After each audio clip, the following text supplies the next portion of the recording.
Shalom sahabat-sahabat firman kehidupan yang terkasih di dalam Tuhan Yesus Kristus. Puji syukur kita naikkan kepada Tuhan karena oleh kasih karunia dan anugerahnya kita masih diberi kesempatan untuk berkumpul, merenungkan firman-Nya dan dikuatkan kembali di dalam iman. Pada kesempatan ini kita akan bersama-sama merenungkan firman Tuhan dengan tema kesaksian menuju mujizat. Melalui kisah dalam Injil Markus, kita akan melihat bagaimana Tuhan memakai kesaksian hidup seseorang untuk menumbuhkan iman orang lain, bahkan menuntun mereka kepada mujizat. Kiranya melalui renungan ini hati kita dibukakan untuk menyadari bahwa hidup kita, baik melalui perkataan maupun perbuatan, dapat menjadi alat Tuhan untuk memberkati banyak orang. Sebelum kita masuk ke dalam perenungan firman Tuhan, marilah kita terlebih dahulu merendahkan hati dan memohon tuntunan Roh Kudus melalui doa. Mari kita berdoa.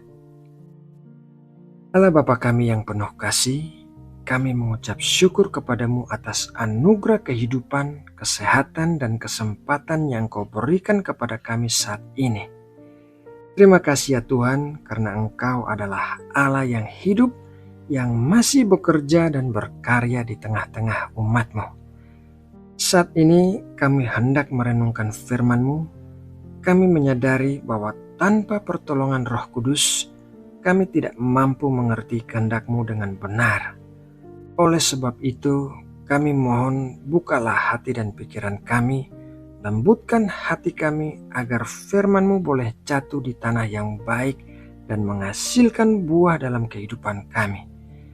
Ajar kami untuk mengerti pentingnya kesaksian hidup dan berikan kami keberanian untuk menceritakan karya-Mu dalam hidup kami, sehingga melalui kesaksian kami, nama-Mu dipermuliakan dan orang lain dikuatkan imannya. Di dalam nama Tuhan Yesus Kristus, kami berdoa dan mengucap syukur. Amin.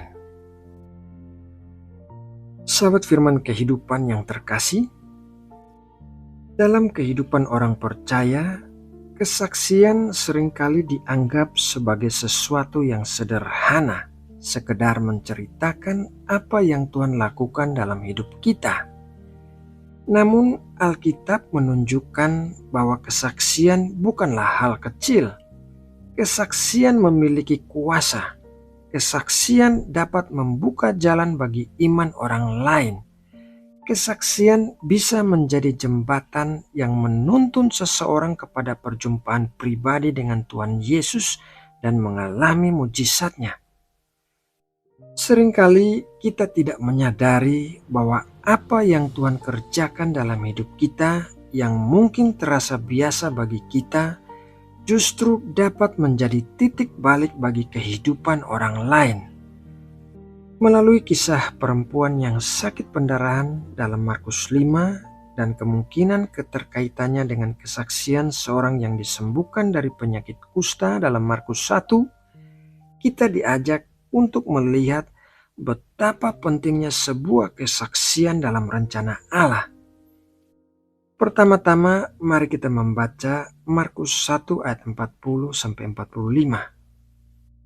Seorang yang sakit kusta datang kepada Yesus dan sambil berlutut di hadapannya, ia memohon bantuannya, katanya, "Kalau engkau mau, engkau dapat mentahirkan aku." Maka tergeraklah hatinya oleh belas kasihan, lalu ia mengulurkan tangannya, menjamah orang itu dan berkata kepadanya, "Aku mau, jadilah engkau tahir." Seketika itu juga lenyaplah penyakit kusta orang itu dan ia menjadi tahir. Segera ia menyuruh orang itu pergi dengan peringatan keras, "Ingatlah, janganlah engkau memberitahukan apa-apa tentang hal ini kepada siapapun, tetapi pergilah, perlihatkan dirimu kepada imam dan persembahkanlah untuk pentahiranmu persembahan yang diperintahkan oleh Musa sebagai bukti bagi mereka." Tetapi orang itu pergi memberitakan peristiwa itu dan menyebarkannya kemana-mana, sehingga Yesus tidak dapat lagi terang-terangan masuk ke dalam kota.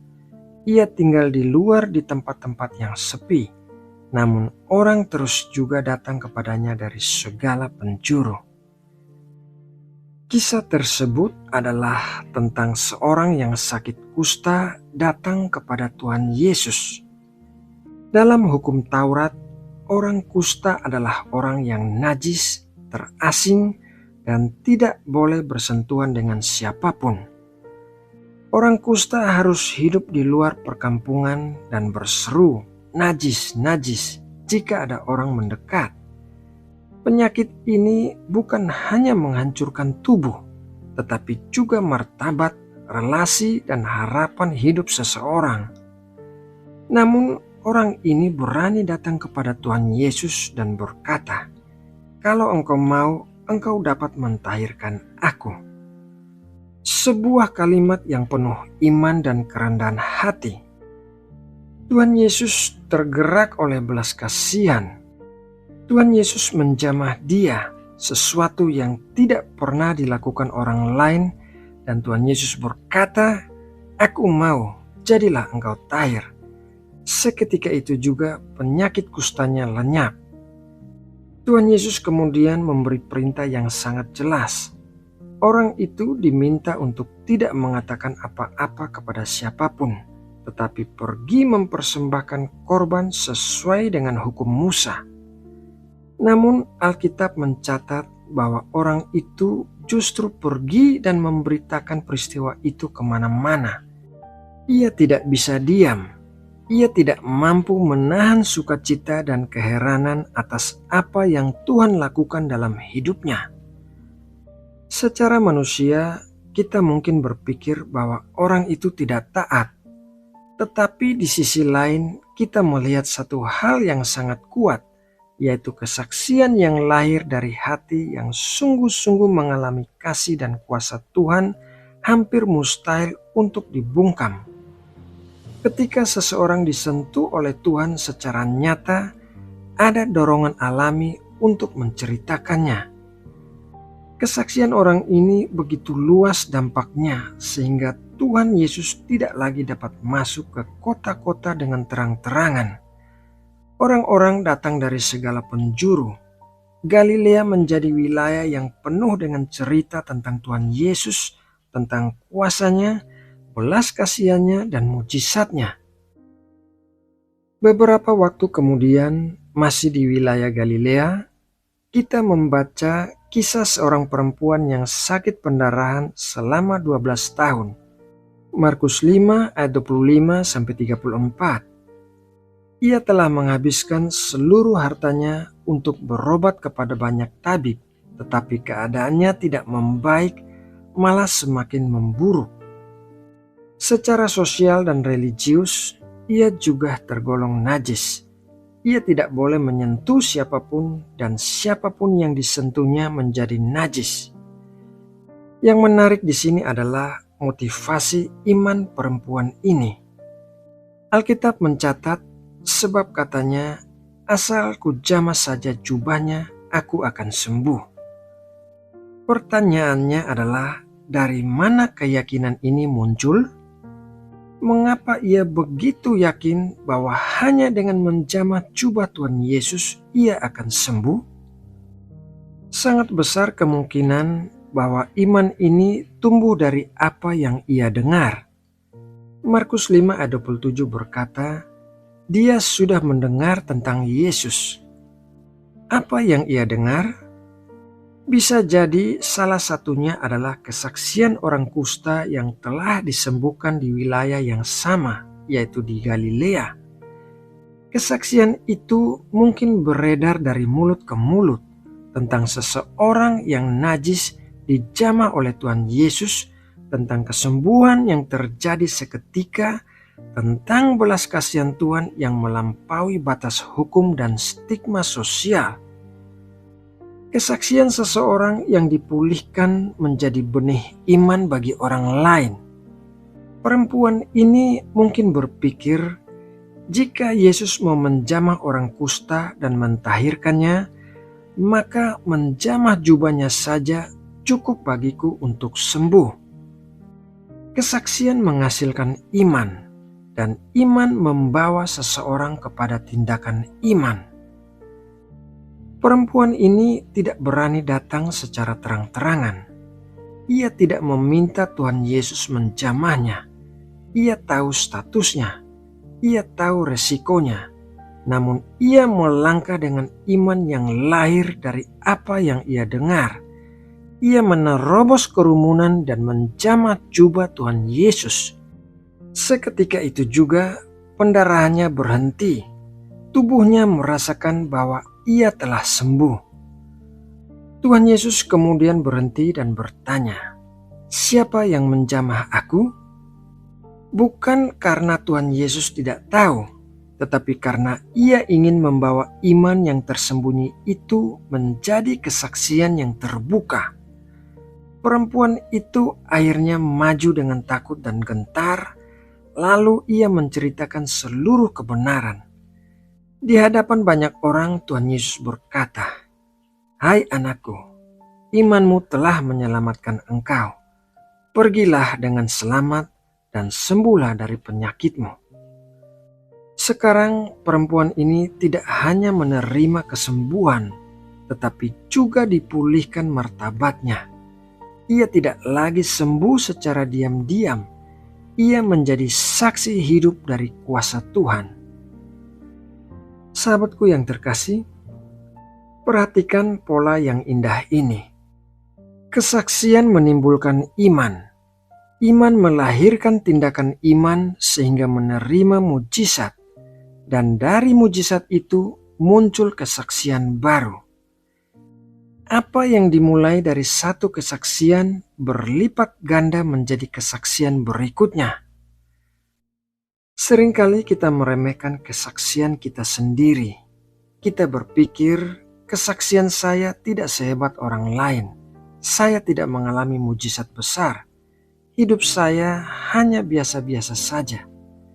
Namun, kisah-kisah dalam Injil menunjukkan bahwa Tuhan memakai kesaksian sederhana untuk menghasilkan dampak yang besar. Orang kusta itu hanya menceritakan apa yang Tuhan lakukan padanya. Ia tidak berkhotbah, ia tidak mengajar teologi, ia hanya bersaksi, tetapi kesaksiannya membuka mata banyak orang tentang siapa Tuhan Yesus sebenarnya. Salah satunya mungkin adalah perempuan yang sakit pendarahan yang akhirnya mengalami mujizatnya sendiri. Kita tidak pernah tahu siapa yang sedang mendengar cerita hidup kita. Kita tidak tahu siapa yang sedang putus asa, siapa yang sedang kehilangan harapan, dan siapa yang sedang mencari jawaban. Kesaksian kita bisa menjadi titik awal bagi iman seseorang. Bisa jadi melalui cerita hidup kita, seseorang berani datang kepada Tuhan Yesus dan menerima pemulihan. Kesaksian bukan hanya tentang apa yang kita ucapkan, tetapi juga tentang bagaimana kita hidup.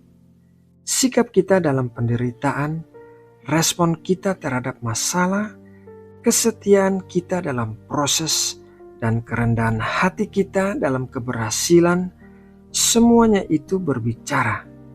Dunia sedang memperhatikan.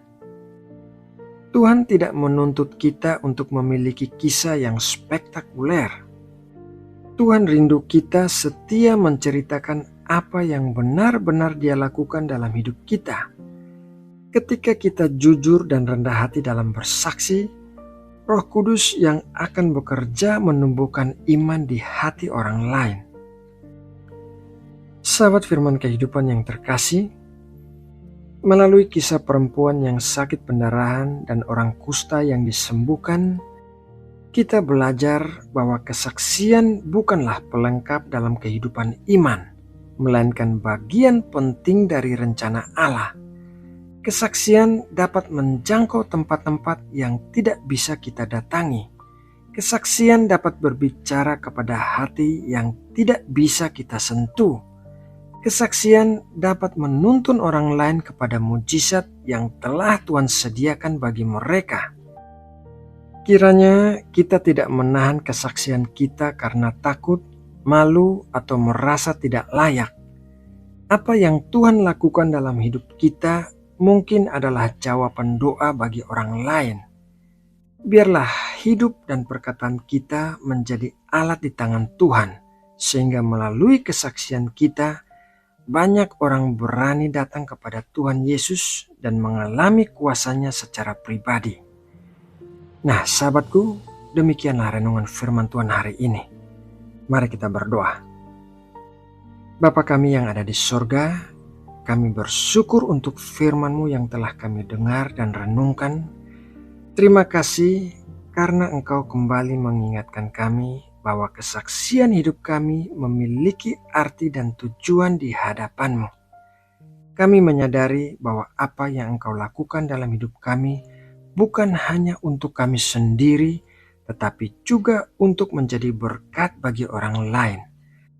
Ampuni kami ya Tuhan, jika selama ini kami lebih banyak diam, takut, atau merasa tidak layak untuk bersaksi tentang kebaikan-Mu. Tolong kami untuk hidup dengan keberanian dan kerendahan hati, agar melalui perkataan dan perbuatan kami, orang lain dapat melihat kasih dan kuasa-Mu.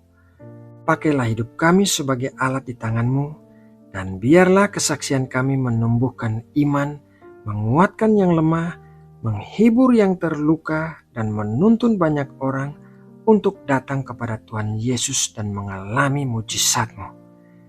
Kami menyerahkan seluruh kehidupan kami ke dalam tangan-Mu.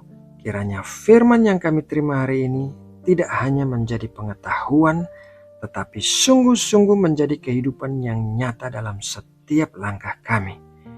Terima kasih ya Bapa, di dalam nama Tuhan Yesus Kristus kami berdoa dan mengucap syukur. Amin.